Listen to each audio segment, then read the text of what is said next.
గుర్తుపెట్టుకోండి, ఒక్కటే గుర్తుపెట్టుకోండి, ఈసారి జగనన్న 2.0 కొంచెం వేరుగా కూడా ఉంటుంది. ఈసారి జగనన్న 2.0 కార్యకర్త కోసం ఎలా పనిచేస్తుందో కూడా చూపిస్తుంది. ఇది మాత్రం నేను ఖచ్చితంగా చెప్తా ఉన్నా. ఎందుకనంటే జగనన్న 1.0లో బహుశా కార్యకర్తలకి నేను అంత గొప్పగా బహుశా చేయలేకపోయి ఉండొచ్చేమో.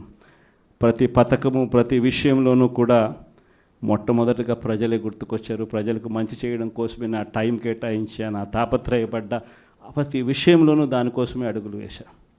కానీ జగనన్న 2.0కి వచ్చేసరికి మాత్రం చంద్రబాబు నాయుడు కార్యకర్తలకు పెడతా ఉన్న ఇబ్బందులు చూసా, కార్యకర్తలు పడతా ఉన్న అవస్థలు చూసా, కార్యకర్తలు పడతా ఉన్న బాధను గమనించా.